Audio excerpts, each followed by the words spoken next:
The morning sun cast long shadows across the military training facility as Chief Petty Officer Marcus Rodriguez adjusted his scope for the 100th time that week. The shooting range stretched out before him like a ribbon of possibility, targets positioned at distances that would make most civilian marksmen break into a cold sweat. At 800 yards, the human-shaped silhouettes looked like tiny specks against the desert backdrop, but, to Marcus, they might as well have been painted bullseyes on a barn door. Marcus had earned his reputation the hard way. 15 years in the Navy SEALs had taught him that precision wasn't just about pulling a trigger. It was about understanding wind patterns, calculating bullet drop, reading the subtle signs that separated life from death in the field. His service record spoke volumes. 3 tours in Afghanistan, 2 in Iraq, and countless classified missions where a single shot had meant the difference between mission success and catastrophe. The other instructors at the Naval Special Warfare Training Center respected Marcus not just for his skills, but for his ability to teach those skills to the next generation of warriors. His students consistently scored higher on marksmanship evaluations than any other class, and his methods had been adopted by training facilities across multiple branches of the military. When Marcus spoke about shooting, people listened. On this particular Tuesday morning, Marcus was preparing for what had become his signature demonstration.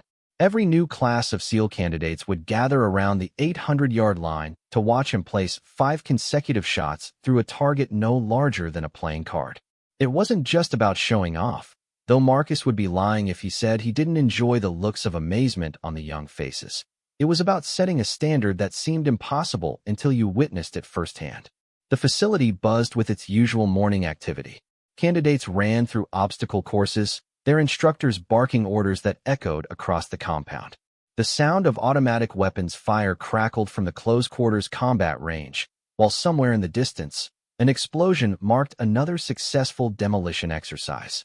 But at the precision rifle range, a different kind of intensity hung in the air. Marcus checked his equipment one final time. His rifle was a custom-built masterpiece, a .300 Winchester Magnum that had been fine-tuned to his exact specifications.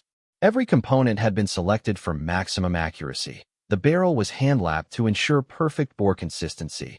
The trigger had been adjusted to break at exactly 2 pounds of pressure, and the scope was a military-grade optic that cost more than most people's cars. This wasn't just a weapon. It was an extension of Marcus himself. The wind was perfect this morning, barely a whisper across the range. Marcus had learned to read wind like a sailor reads the sea, understanding that the slightest breeze could turn a perfect shot into a complete miss at extreme distances. He wet his finger and held it up, feeling for any air movement that his instruments might have missed. Nothing. The conditions were as close to ideal as they ever got in the real world. As the first group of candidates gathered behind the firing line, Marcus began his usual pre-demonstration speech. He talked about the mathematics of long-range shooting, explaining how gravity pulled every bullet toward Earth at the same rate regardless of velocity, how atmospheric pressure affected bullet flight, and how temperature could change the speed of sound, and thus the timing of supersonic projectiles. Most of the young SLS-to-be listened with the intensity of students cramming for a final exam, knowing that these lessons might one day save their lives or the lives of their teammates. Precision shooting isn't about being Rambo, Marcus would always say, his voice carrying easily across the range. It's about being a scientist who happens to carry a rifle. Every variable matters. Every detail counts. Miss one calculation, and you're not just missing a target, you're potentially compromising an entire operation. He positioned himself behind his rifle, settling into the prone position with the fluid grace of someone who had done this thousands of times. The rifle stock nestled against his shoulder like it belonged there, and his eye found the scope's sweet spot without conscious thought. This was muscle memory developed over years of practice, repetition that had burned the proper form into his nervous system until it became as natural as breathing. Through the scope, the target looked much larger, but Marcus knew that appearances could be deceiving. At 800 yards, even the smallest movement would be magnified dramatically by the time the bullet reached its destination. His breathing had to be perfect, his trigger control had to be flawless, and his follow-through had to be consistent shot after shot. One tiny flinch, one moment of uncertainty, and The demonstration that was meant to inspire confidence could become an embarrassing failure.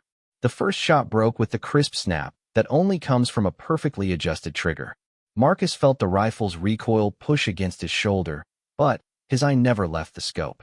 Through the optic, he watched the vapor trail of his bullet streak toward the target, a faint disturbance in the air that disappeared almost as quickly as it appeared. A second later, the spotter confirmed what Marcus already knew: dead center.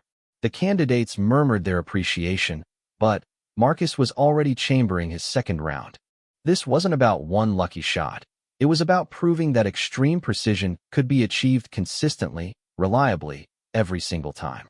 The second shot followed the same trajectory as the first, punching through the target just millimeters from the initial hole.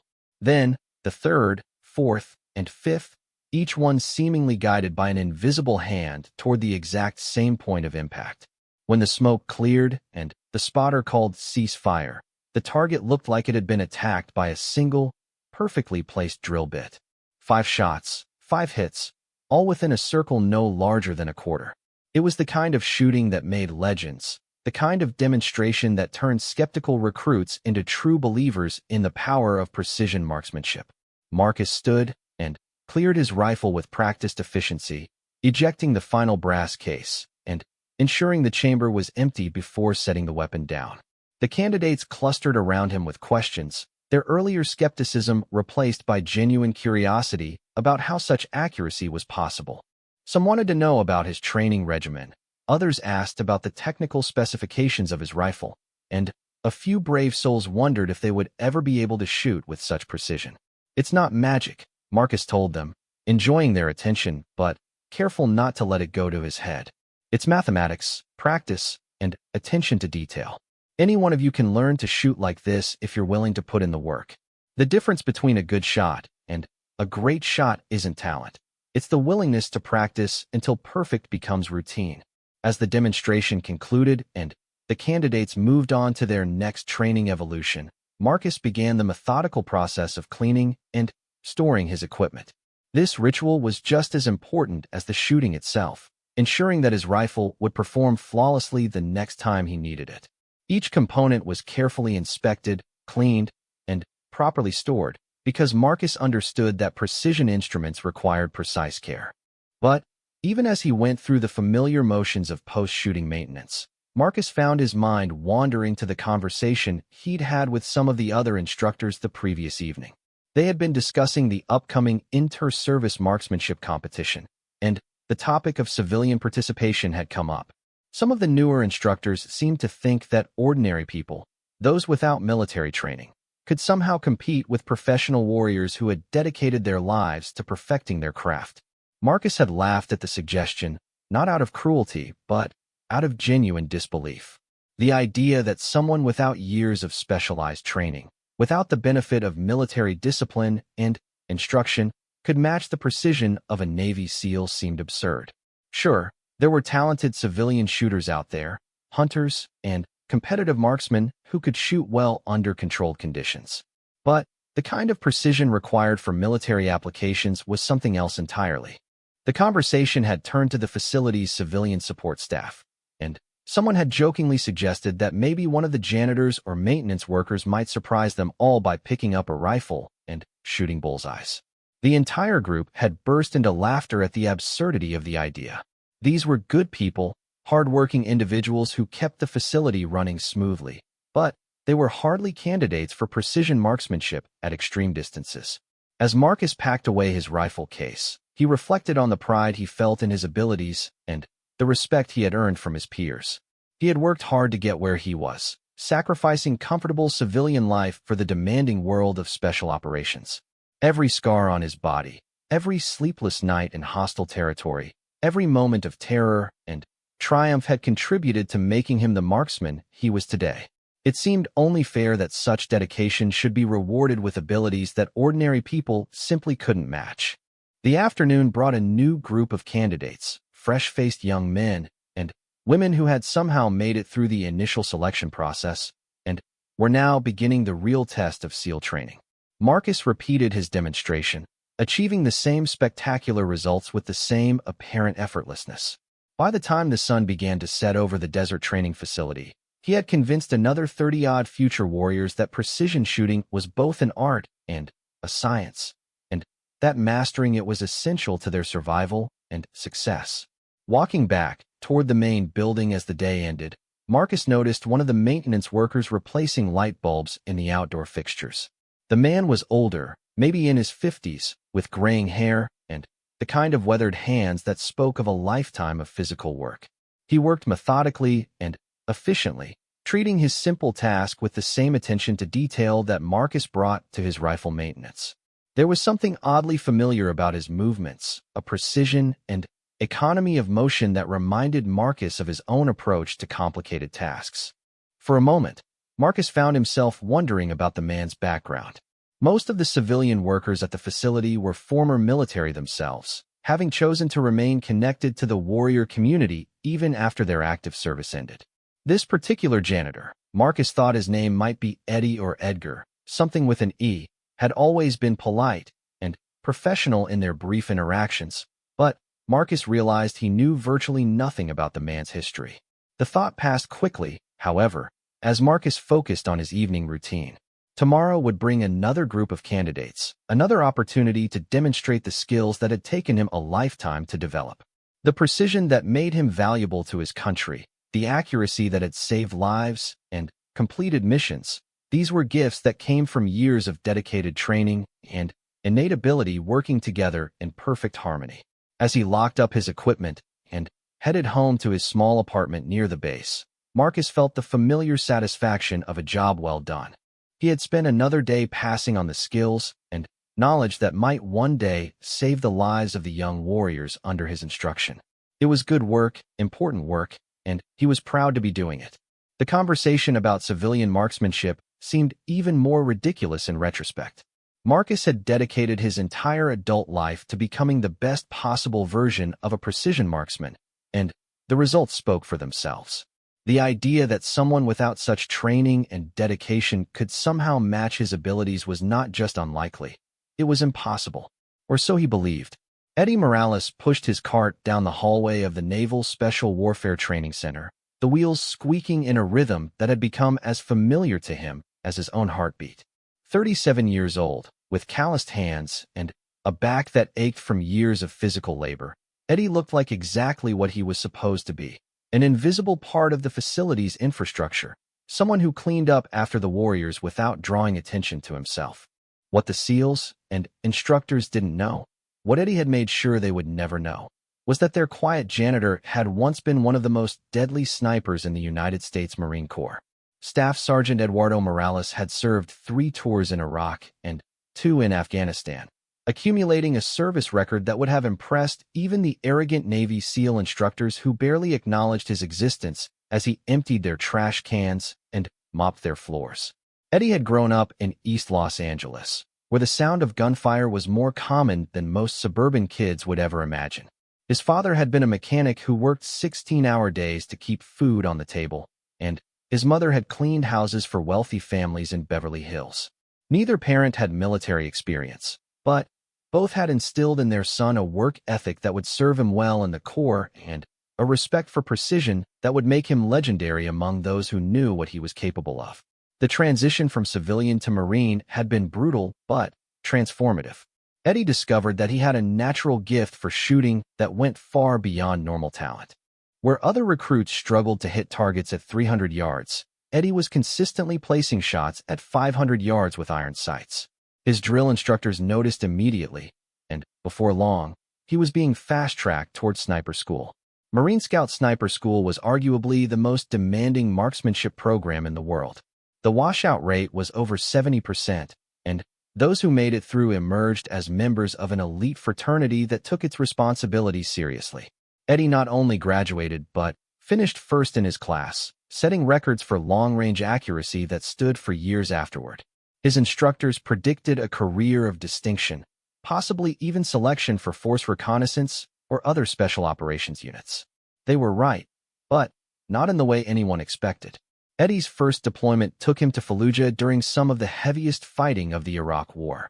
Embedded with an infantry battalion, his job was to provide precision fire support and eliminate high-value targets that conventional forces couldn't reach. The work was dangerous, demanding, and psychologically exhausting, but Eddie excelled at it.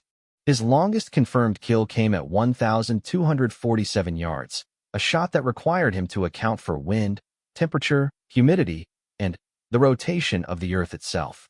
The bullet flew for nearly 2 seconds before finding its target, and the mathematical precision required to make such a shot had turned Eddie into something of a legend among the Marines who witnessed it. But legends, Eddie learned, came with a price. The second tour was worse than the first. The enemy had learned to fear Marine snipers, and they had developed tactics specifically designed to hunt the hunters. Eddie found himself operating in increasingly dangerous situations, often spending days in concealed positions while insurgents searched for him with a determination that bordered on obsession. The stress was enormous, but Eddie continued to perform at the highest level, accumulating a record that would have made him a poster boy for Marine recruitment if the Corps had been willing to publicize his achievements. The third deployment nearly broke him. Eddie watched 2 of his spotters die in an IED explosion that had been specifically designed to target his team. The guilt was overwhelming, the sense that his reputation had somehow painted a target on everyone around him. He completed the tour, but when he returned to Camp Pendleton, Eddie knew that his time as a sniper was over. The transition out of the Marines was harder than the transition in had been. Eddie had spent nearly a decade defining himself by his ability to place bullets exactly where they needed to go, and civilian life offered no equivalent outlet for such precision. He tried college on the GI Bill, but sitting in lecture halls felt like prison after years of operating in life and death situations. He tried construction work, but the mundane nature of the tasks made him feel like he was wasting his life. Eventually, Eddie found himself drawn back to military facilities, not as a warrior, but as someone who could remain connected to that world without having to carry a weapon. The custodial job at the Naval Special Warfare Training Center paid decent money, offered good benefits, and allowed him to be around the kind of professionals he had once called brothers. It wasn't glamorous work, but it was honest work, and Eddie had learned to find satisfaction in doing simple tasks extremely well. The irony wasn't lost on him. Here he was, mopping floors and emptying trash cans while Navy SEALs practiced the same skills that had once made him famous among Marines.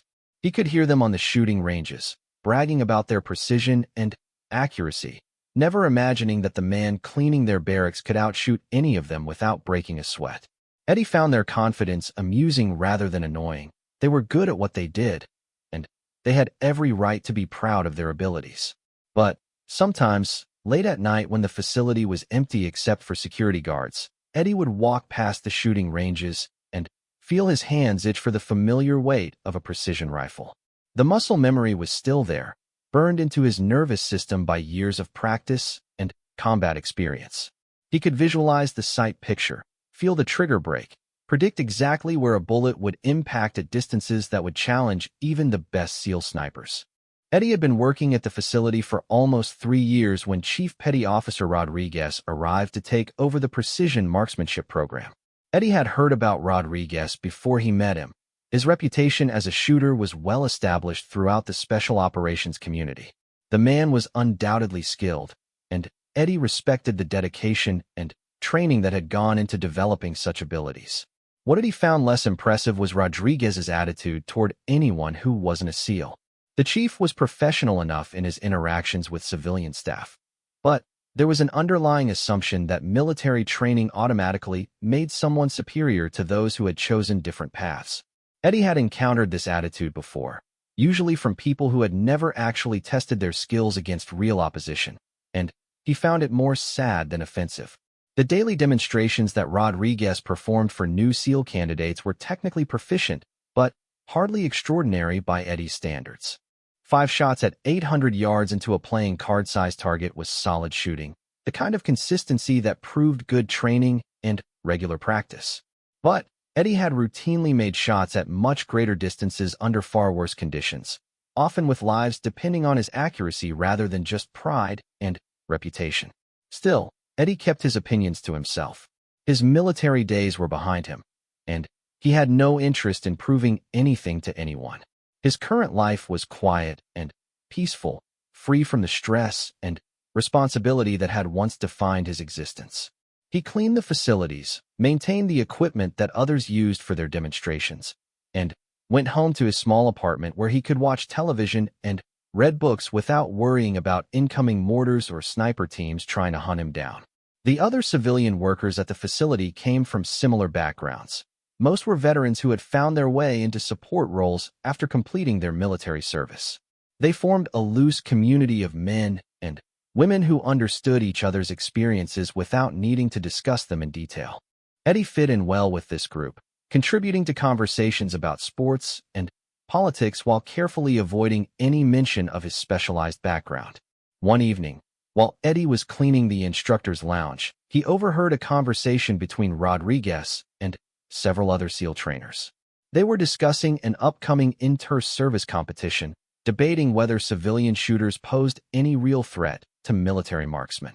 Rodriguez was dismissive of the possibility, claiming that only those with proper military training could achieve the level of precision required for serious competition. These civilian shooters might be able to hit paper targets at a shooting range, Rodriguez was saying, but they've never had to make a shot count when lives are on the line. They don't understand the pressure, the variables, the mental discipline required for true precision. Hell, I bet none of the support staff here could hit the broadside of a barn at 200 yards, much less compete with professional warriors. The other instructors laughed and agreed, making jokes about imagining the janitors and maintenance workers trying to handle military-grade weapons. Eddie continued his cleaning, giving no sign that he was paying attention to their conversation, but internally, he found their assumptions fascinating. These men had no idea that their janitor had forgotten more about precision shooting than most of them would ever learn.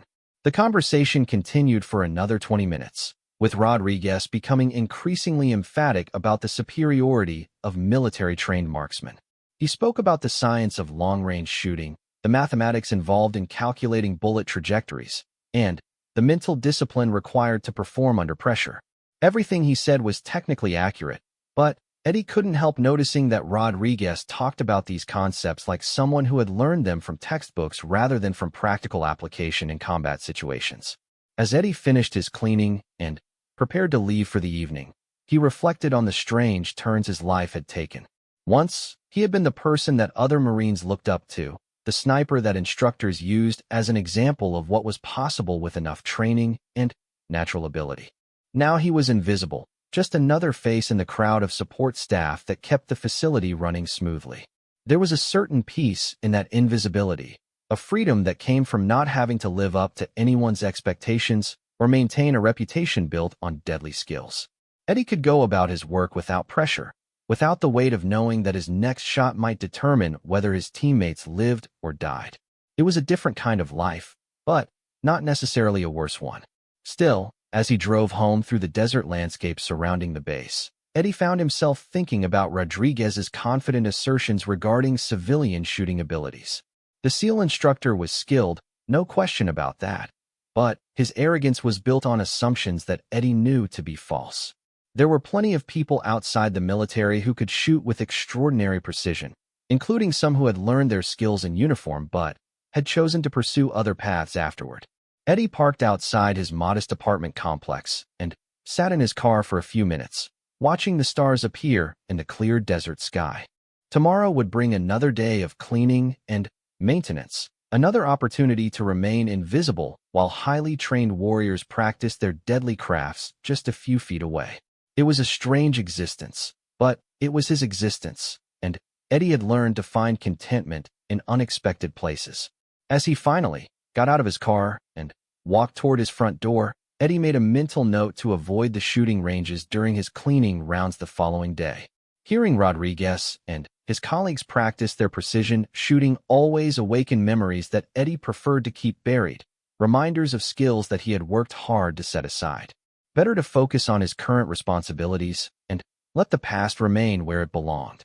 But sometimes, despite his best efforts to forget, Eddie's hands would remember the feel of a rifle stock against his shoulder, and his eyes would automatically calculate wind speed and direction when he stepped outside in the morning. 20 years of training and combat experience couldn't be completely erased, no matter how hard someone tried to become ordinary. The question was whether those suppressed skills would stay buried, or whether something might eventually draw them back to the surface. The weekly staff meeting in conference room C was usually a mundane affair that Eddie Morales tried to avoid whenever possible. As head of the evening custodial crew, he was technically required to attend, but his supervisor generally allowed him to skip these sessions in favor of starting his cleaning rounds early. This particular Thursday, however, Eddie's supervisor was sick, and he found himself sitting in an uncomfortable plastic chair while base administrators discussed budgets, scheduling, and policy changes. Captain Sarah Mitchell, the facility's commanding officer, was reviewing the upcoming Armed Forces Precision Rifle Challenge, an annual competition that brought together marksmen from all branches of the military along with selected civilian participants. The event was scheduled to take place at their facility in 6 weeks, and Mitchell was explaining the additional support requirements needed to accommodate the competitors and spectators.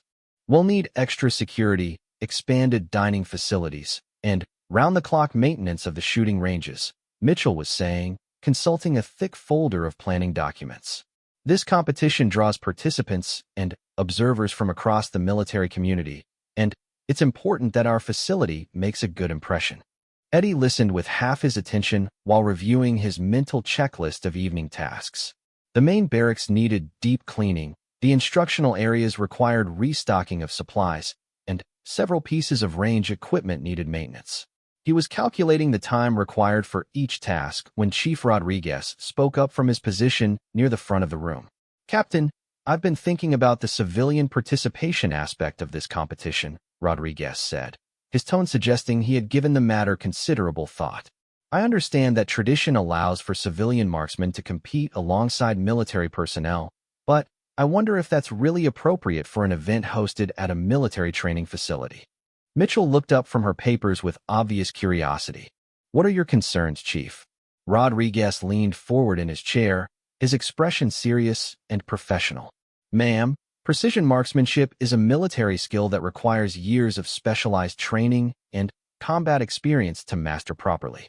These civilian shooters might be competent at shooting paper targets under controlled conditions, but they lack the discipline, training, and real-world experience that military marksmen bring to the table. I worry that including them in the competition diminishes the significance of what our people have achieved." Several other military instructors nodded in agreement, and Eddie could see that Rodriguez's comments were resonating with his audience. The chief continued his argument with increasing passion. "Furthermore, I think it sends the wrong message to our trainees. These young SEALs need to understand that the skills they're learning aren't just hobbies or sports. They're professional capabilities that separate warriors from ordinary citizens. When we allow civilians to compete directly with military marksmen, we're essentially saying that years of specialized training and combat deployment are equivalent to weekend hobby shooting." Captain Mitchell considered this perspective carefully before responding. "I understand your point, Chief, but the competition has included civilian participants for over 20 years. Many of these shooters are former military themselves, and some have achieved remarkable levels of skill through dedicated practice and competition experience." "With all due respect, ma'am," Rodriguez replied, "remarkable skill in competition shooting isn't the same thing as combat marksmanship. These civilians have never had to make a shot count when lives were on the line. They've never had to account for the stress of combat, the weight of responsibility, or the variables that exist in real operational environments. They might be able to hit targets at a shooting range, but that's fundamentally different from what we do here." Eddie found himself paying closer attention to the conversation as Rodriguez warmed to his theme. The SEAL instructor was clearly passionate about his position, but Eddie could hear the underlying assumptions that shaped his thinking. Rodriguez spoke about precision shooting like it was an exclusively military skill, something that could only be developed through formal training and combat experience. "Chief," Captain Mitchell said diplomatically, "while I appreciate your perspective on military versus civilian capabilities, the competition rules are established at levels far above my authority. Civilian participation is mandated by the organizing committee, and our job is to host the event according to their specifications." Rodriguez nodded respectfully, but didn't seem satisfied with the response. "I understand that we have to follow the rules, ma'am. I'm just saying that when this competition is over, there won't be any doubt about who the real marksmen are. Military training and combat experience create a level of precision that hobbyists simply cannot match. The meeting moved on to other topics: food service arrangements, parking logistics, and media access protocols. But Eddie found his mind lingering on Rodriguez's confident assertions.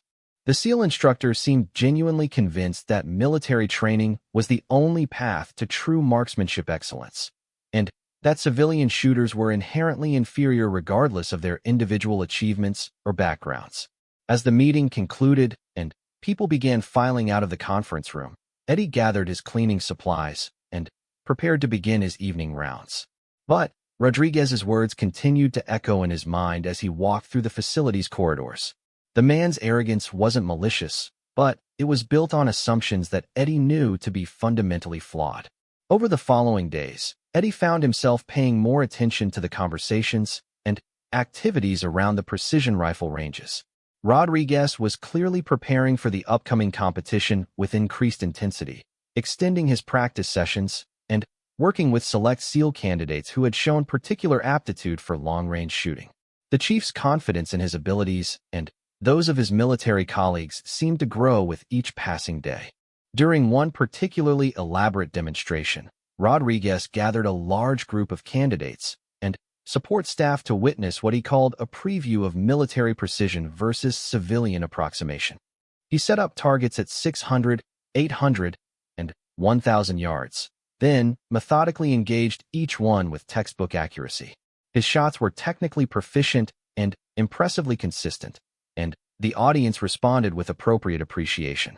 "This is what proper training produces," Rodriguez announced after completing his demonstration. Years of military instruction, combat deployment, and professional development create capabilities that cannot be replicated through casual hobby shooting. When the competition begins next month, you'll see the difference between military marksmen and civilian enthusiasts. Eddie was replacing targets on the 800-yard line when he overheard this speech, and he found himself wondering what would happen if Rodriguez's assumptions were challenged. The SEAL instructor was skilled, certainly, but his longest shot during the demonstration had been 1,000 yards under perfect conditions with unlimited time to prepare. Eddie had routinely made more difficult shots under combat stress, often with lives hanging in the balance and enemy forces actively trying to locate and eliminate him. That evening, while cleaning the instructor's lounge, Eddie encountered Rodriguez working late on competition preparations. The chief was reviewing ballistic charts and wind tables, clearly taking the upcoming event seriously. As Eddie emptied trash cans and wiped down surfaces, Rodriguez looked up from his paperwork.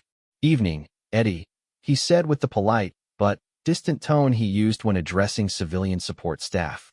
"Working late tonight?" "Yes, sir," Eddie replied quietly, maintaining the unobtrusive demeanor that had served him well in his current position. "Just finishing up the evening cleaning routine." Rodriguez nodded and returned to his charts. "Should be an interesting competition next month. First time we've hosted the Armed Forces Challenge here. Good opportunity to show these civilian shooters what real precision looks like." Eddie continued his cleaning without responding, but Rodriguez seemed to interpret his silence as interest and continued talking. "You know, Eddie, people sometimes think that shooting is just about pulling a trigger, but it's really about understanding physics, mathematics, and psychology. Wind speed, temperature, humidity, atmospheric pressure, all of these variables affect bullet trajectory at long range. It takes years of training to learn how to account for all of them consistently." "I imagine it does," Eddie said softly, running a cloth over an already clean table surface. "The civilian shooters who will be competing are probably decent enough at their local gun clubs," Rodriguez continued, "but they've never had to make shots under real pressure. They've never had to account for combat stress or the knowledge that missing means people die. That mental discipline is something you can only develop through military training and operational experience." Eddie nodded politely while thinking about the insurgent sniper he had eliminated in Ramadi at 1,247 yards while under direct fire from multiple positions. The shot had required him to account not only for environmental variables, but also for the movement of his target and the urgent need to neutralize the threat before it killed more Marines. Mental discipline indeed. I'm sure you're right, Chief, Eddie said, maintaining his carefully neutral tone. Will you be competing yourself? Absolutely, Rodriguez replied with obvious pride. I'll be representing the Navy in the military division. Should be quite a show. These civilian competitors have no idea what they're walking into. As Eddie finished his cleaning and prepared to move to the next area, Rodriguez returned to his preparation materials. The chief's confidence was impressive, but Eddie found himself wondering whether that confidence was justified or simply the product of never having been seriously challenged by someone with comparable skills. The following week brought increased activity as the facility prepared for the influx of competitors and spectators. Additional bleachers were installed at the main rifle range. Temporary facilities were constructed to accommodate extra participants, and security measures were enhanced to ensure the safety of all involved. Eddie's workload increased correspondingly as his crew worked to ensure that the facility would make the best possible impression on its visitors. During this busy period, Eddie began encountering some of the early arriving competitors as they toured the facility and familiarized themselves with the ranges they would be using. Most were active military personnel from various branches, but a significant number were civilians with diverse backgrounds and varying levels of formal training. One civilian competitor particularly caught Eddie's attention. Dr. Sarah Chun was a physics professor at Stanford University who had taken up precision rifle shooting as a way to apply theoretical ballistics principles to practical problems. She was small and unassuming, wearing glasses and speaking with the careful precision of someone accustomed to academic discourse. But Eddie noticed that she moved around the shooting ranges with the confident awareness of someone who understood exactly what she was looking at. Eddie was cleaning nearby when Dr. Chun examined the 1,000-yard targets with a spotting scope, making calculations in a notebook while measuring wind indicators at various points along the range. Her approach was methodical and scientific, treating the shooting problem like a complex physics equation that could be solved through careful analysis and precise execution. Interesting setup, she murmured to her companion, an older man who appeared to be her coach or mentor. The wind patterns here are more complex than they appear initially. There are at least 3 distinct zones where air currents behave differently due to the terrain features.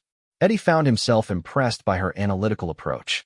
Dr. Chun was treating the shooting challenge like a scientific problem rather than a test of machismo or military prowess.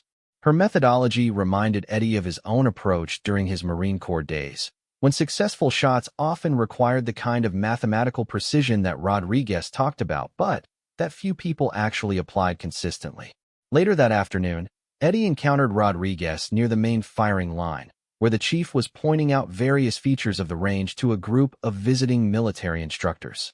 The conversation had turned to the civilian competitors, and Rodriguez was holding forth on his familiar theme about the superiority of military-trained marksmen. Don't get me wrong, Rodriguez was saying. Some of these civilians can shoot reasonably well under controlled conditions. But when you're talking about true precision at extreme range under pressure, there's simply no substitute for military training and combat experience. These weekend warriors might impress their friends at the local gun club, but they're about to learn what real marksmanship looks like. One of the visiting instructors asked about specific challenges that civilian competitors might face, and Rodriguez warmed to the question. The main issue is mental discipline, he explained. Civilian shooters can take as much time as they want to line up their shots, but in real-world situations, speed and accuracy have to be balanced against each other. Military marksmen learn to make precise shots quickly and consistently, even when under stress or time pressure. Civilians just don't have that kind of training. Eddie continued his work while listening to this conversation, wondering what Rodriguez would think if he knew that one of his civilian maintenance workers had once made a shot at 1,400 yards in less than 15 seconds from initial target acquisition to bullet impact, eliminating a sniper who was in the process of engaging a Marine patrol. That shot had required not only technical precision, but also the ability to rapidly calculate multiple variables while under direct observation by enemy forces. As the conversation moved away, Eddie reflected on the strange situation he found himself in. Here he was, surrounded by people discussing the very skills that had once defined his identity, while being completely invisible to those who considered themselves experts in the field. It was simultaneously amusing and slightly sad, like being a master chef forced to watch amateurs debate cooking techniques while washing dishes in the kitchen. The irony deepened when Eddie overheard Rodriguez making increasingly bold claims about his own abilities and those of his military colleagues. The chief seemed genuinely convinced that the upcoming competition would demonstrate the inherent superiority of military-trained marksmen, and he was eager to prove his point to anyone willing to listen. But Eddie knew something that Rodriguez didn't. Exceptional marksmanship wasn't limited to those currently serving in uniform. Some of the most deadly accurate shooters Eddie had ever encountered were people who had learned their skills in uniform, but had since moved on to other pursuits. Military training was certainly valuable, but it wasn't the only path to developing extraordinary precision with a rifle. As the competition date approached and Rodriguez's confidence reached new heights, Eddie found himself wondering whether the arrogant SEAL instructor was about to learn a lesson in humility. The civilian competitors included some individuals with remarkable skills and backgrounds that Rodriguez clearly didn't understand or appreciate. The question was whether anything might occur to reveal the depth of Rodriguez's ignorance, or whether the chief would continue operating under assumptions that remained unchallenged because no one had bothered to test them properly. The Armed Forces Precision Rifle Challenge began on a crisp Monday morning with an opening ceremony that brought together over 200 competitors from across the military spectrum and civilian shooting community. Eddie Morales arrived at work early to ensure that all facilities were properly prepared, but he found himself drawn to the ceremonial activities despite his usual preference for staying in the background. Chief Rodriguez stood with the other military competitors, resplendent in his dress uniform, and clearly relishing the attention that came with representing the Navy SEALs in such a prestigious event. The chief had spent weeks preparing for this moment, and his confidence was evident in every gesture and expression. This was his opportunity to prove that military precision was superior to civilian approximation, and he intended to make the most of it. The competition format was straightforward but demanding. Competitors would engage targets at distances ranging from 600 to 1,200 yards under varying conditions and time constraints. Points would be awarded based on accuracy and speed, with bonus points available for consistently hitting smaller targets at greater distances. The military and civilian competitors would compete in separate divisions initially, with the top performers from each division meeting in a final elimination round. Eddie watched the opening ceremonies from his position near the maintenance shed, officially there to ensure that equipment and supplies were readily available, but actually fascinated by the gathering of some of the world's most skilled marksmen. He recognized several names from his time in the Marine Corps, legendary shooters whose reputations had spread throughout the military community and whose techniques had influenced training programs across multiple services. As the ceremonies concluded and competitors began moving toward their assigned ranges for preliminary scoring, Eddie noticed Dr. Sarah Chin setting up her equipment with the same methodical precision he had observed during her earlier range reconnaissance. Unlike many of the other competitors, who seemed focused on the psychological aspects of the competition, Dr. Chin appeared to be treating the entire event as an interesting physics experiment that happened to involve rifles and targets. The first day of competition consisted of qualification rounds designed to establish baseline scores for all participants. Eddie's duties required him to move throughout the facility, ensuring that ranges were properly maintained and that competitors had access to necessary support services. This mobility allowed him to observe multiple shooting positions and assess the skill levels of various participants. Rodriguez performed exactly as expected, consistently placing shots within the scoring rings at all distances and demonstrating the technical competence that had made him a respected instructor. His form was textbook perfect, his equipment was pristine, and his results were impressively consistent. The chief was clearly satisfied with his performance and increasingly confident about his prospects in the elimination rounds. What surprised Eddie, however, was the performance of several civilian competitors who seemed to be shooting at a level that matched or exceeded the military participants. Dr. Chin in particular was achieving remarkable scores despite using equipment that appeared less sophisticated than what the military shooters employed. Her approach emphasized mathematical precision over expensive technology, and the results spoke for themselves. As the preliminary rounds continued through Tuesday and Wednesday, a clear pattern emerged. The top military competitors, including Rodriguez, were performing at a consistently high level and advancing toward the elimination rounds as expected.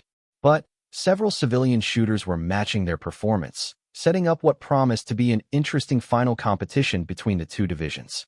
Eddie found himself paying particular attention to the psychological dynamics developing among the competitors. Rodriguez and several other military shooters seemed increasingly surprised by the performance of their civilian counterparts. But rather than acknowledging this reality, they appeared to be rationalizing it as luck or favorable conditions that wouldn't persist under real pressure. These civilian scores are impressive under these controlled conditions. Eddie overheard Rodriguez telling a group of military competitors during a break between shooting sessions. But wait until we get to the elimination rounds where mental pressure really matters. That's where military training and combat experience will show their value.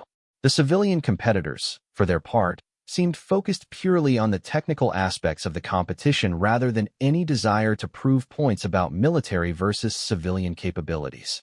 Dr. Chun continued treating each shot as a physics problem to be solved, while other civilian shooters approached the challenge with their own methodologies based on years of dedicated practice and refinement. Thursday brought the beginning of the elimination rounds, where the top performers from both divisions would compete directly against each other for the first time. The format was particularly demanding. Competitors would engage targets at 1,000 yards under time pressure, with only the highest-scoring participants advancing to the final round on Friday. Eddie positioned himself near the scoring station where he could observe the competition while maintaining his equipment support responsibilities. The first group of shooters included Rodriguez and 3 other military competitors, along with Dr. Chun and 3 civilian marksmen who had distinguished themselves during the preliminary rounds. Rodriguez approached his firing position with the confidence of someone who had never seriously doubted his abilities.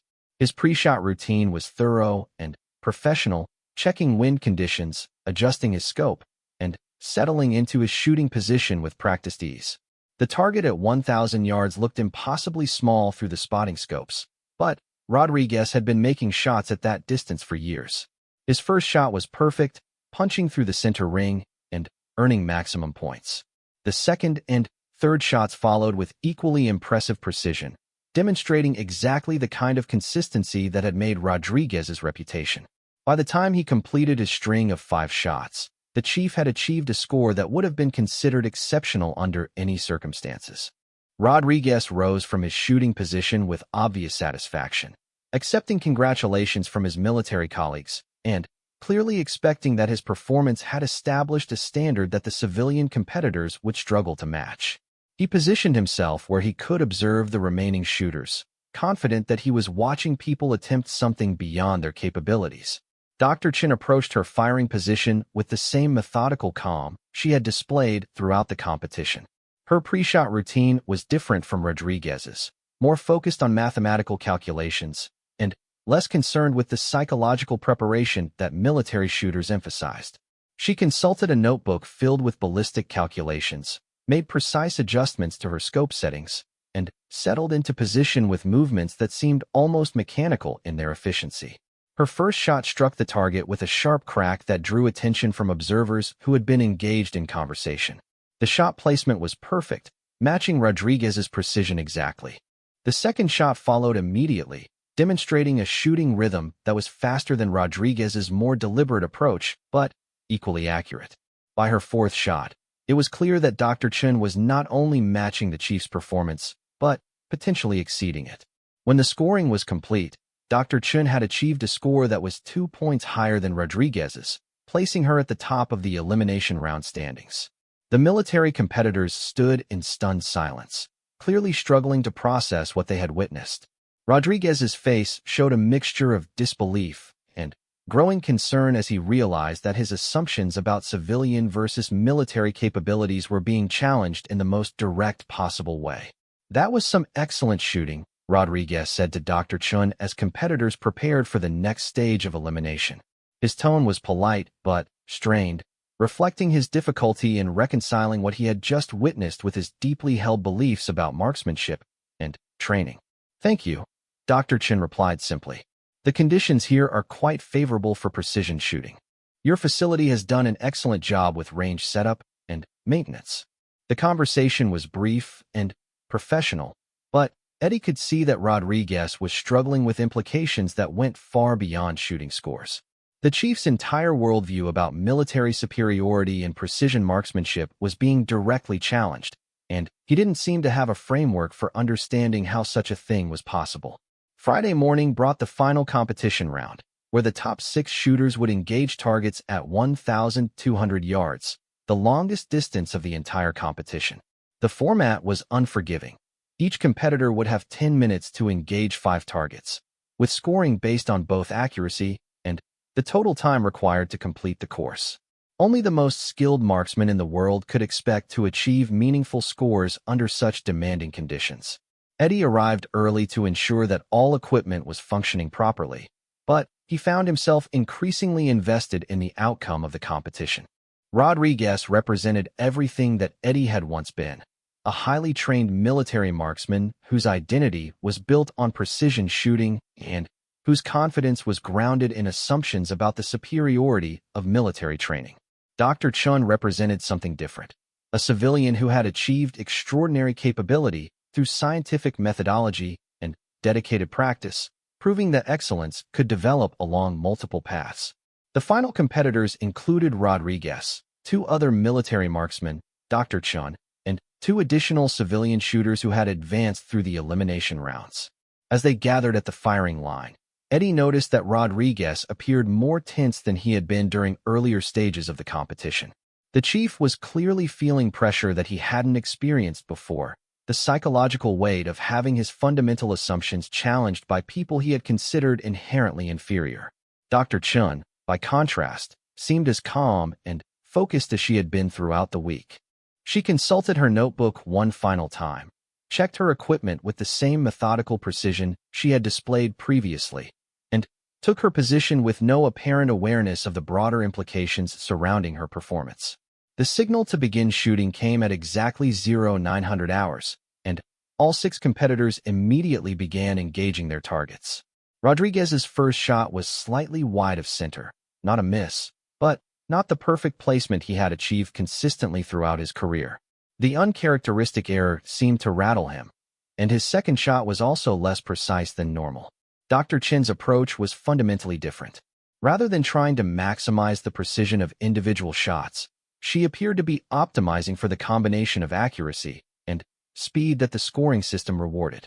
Her shots came at regular intervals, each one carefully calculated but executed without hesitation or doubt. By the time Rodriguez was lining up his third shot, Dr. Chun had already engaged 4 of her 5 targets. As the competition continued, a clear pattern emerged. The military shooters, including Rodriguez, were achieving high levels of individual shot precision, but struggling with the time pressure aspect of the challenge. They had been trained to prioritize accuracy over speed, to take whatever time was necessary to ensure perfect shot placement. Under the current scoring system, this methodical approach was actually counterproductive. Dr. Chin completed her course with more than 2 minutes remaining on the clock, having achieved good hits on all 5 targets within a time frame that allowed her to maximize her overall score. Rodriguez finished 30 seconds later with slightly better shot placement, but significantly lower overall points due to the time penalty. The other competitors fell somewhere between these 2 extremes, but none managed to match Dr. Chin's combination of accuracy and efficiency.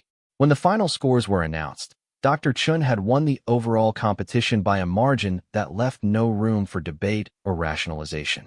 She had not only defeated Rodriguez, but had outperformed every military competitor in the field, proving definitively that civilian marksmen could achieve levels of precision that matched or exceeded those of professional warriors.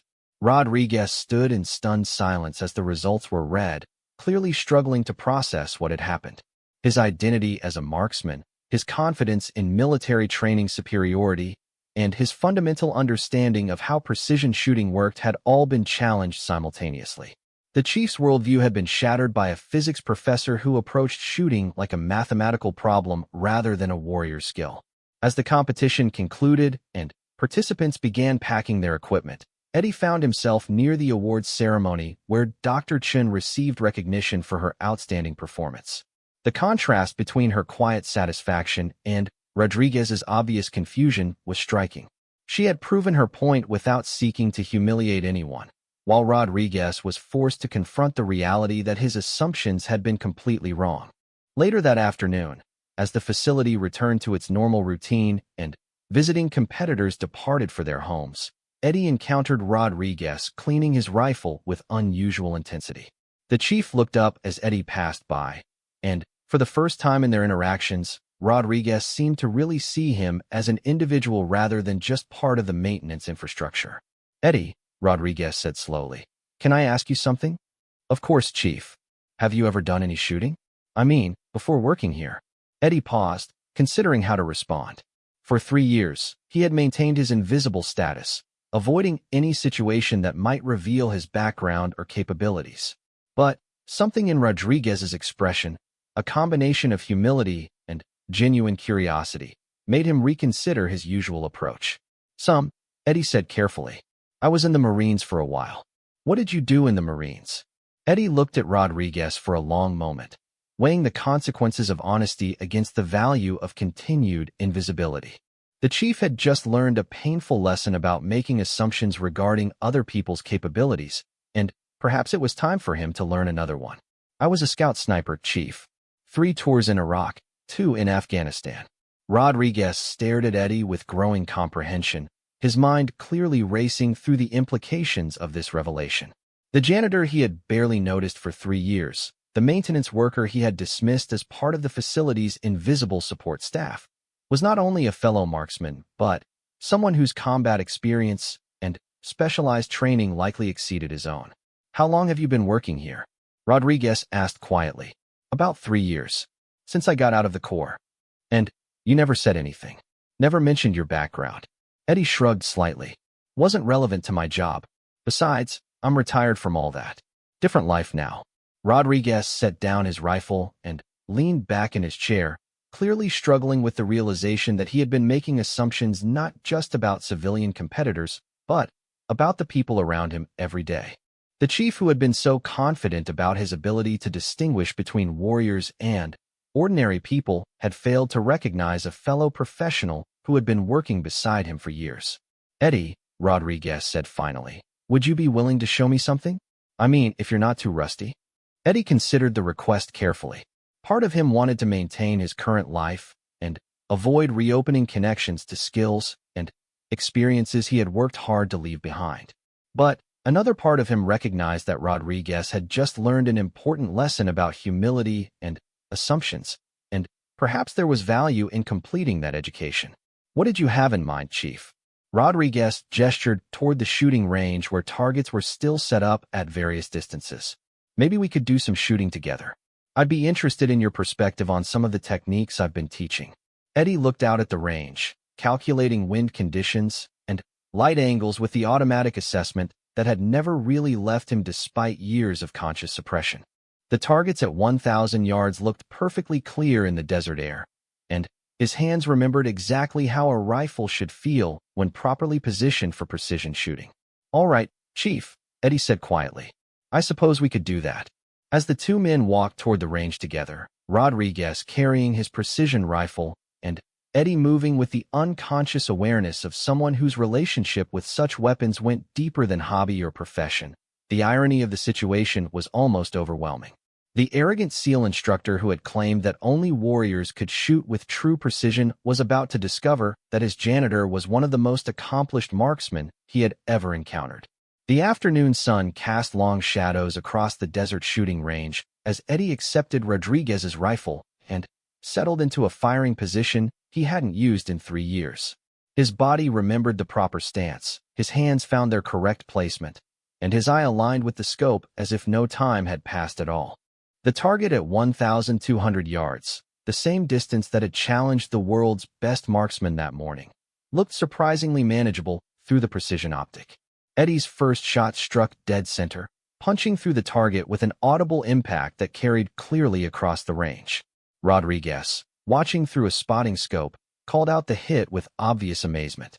The second shot followed immediately, placed with the kind of unconscious precision that comes only from years of combat application under the most demanding conditions imaginable. By the time Eddie had placed 5 consecutive shots through a group no larger than the diameter of a quarter, Rodriguez understood that he was witnessing something extraordinary. This wasn't just good shooting. It was the kind of precision that had been developed through practical application in situations where missing meant that people died. The janitor who had cleaned around him for 3 years was demonstrating capabilities that exceeded anything Rodriguez had ever achieved or witnessed.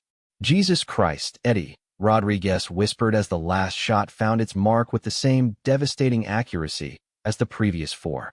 "Where did you learn to shoot like that?" Eddie cleared the rifle and set it down carefully before answering, his movements reflecting the same precision and attention to detail that had characterized his shooting. "Fallujah mostly. Ramadi. A few other places where people were trying very hard to kill Marines." Rodriguez stared at the target through his spotting scope, trying to process what he had just witnessed. The group of 5 shots was smaller than anything he had ever achieved, placed under casual conditions by someone who had treated the entire exercise like a routine training drill rather than a demonstration of extraordinary skill. "You could have competed this week," Rodriguez said slowly. "Hell, you could have won the whole damn thing." Eddie shrugged as he began the process of cleaning the rifle, his movements reflecting a familiarity with such weapons that went far beyond casual acquaintance. "Different life now, Chief. I'm done with all that." "But why?" "I mean, with skills like this, you could be training shooters, maybe working with special operations units, doing something that actually uses your capabilities." Eddie paused in his cleaning routine and looked out across the desert landscape that surrounded the facility. "Because shooting people isn't the only thing I'm good at, and it's not the only thing that matters. I've got a quiet life now, decent work, no one trying to kill me. That's worth something." Rodriguez nodded slowly, beginning to understand that he had encountered someone whose relationship with marksmanship was fundamentally different from his own. For Rodriguez, precision shooting was a source of pride and identity, something that defined his value as a professional warrior. For Eddie, it was a tool that he had used when necessary but had chosen to set aside when circumstances allowed. As the 2 men finished their range session and walked back toward the main facility, Rodriguez found himself reflecting on the lessons he had learned over the past week. Dr. Chun had proven that civilian marksmen could achieve extraordinary precision through scientific methodology and dedicated practice. Eddie had demonstrated that truly exceptional capabilities could exist in the most unexpected places, and that assumptions about people's backgrounds and abilities were often completely wrong. Most importantly, Rodriguez had learned that his identity as a marksman was not diminished by the existence of others who could shoot with equal or greater precision. Excellence was not a finite resource that had to be hoarded or defended against competition. Instead, it was something that could be achieved through multiple paths and could exist simultaneously in many different people. That evening, as Eddie returned to his routine of cleaning and maintenance, he reflected on his decision to reveal his background to Rodriguez. Part of him worried that his carefully constructed anonymity had been compromised, but another part felt relieved to have shared the truth with someone who could understand its significance. The shooting demonstration had awakened memories and muscle memory that Eddie had worked hard to suppress, but it had also provided a sense of closure that he hadn't expected. Rodriguez, meanwhile, spent the evening revising his training materials and reconsidering his approach to instruction.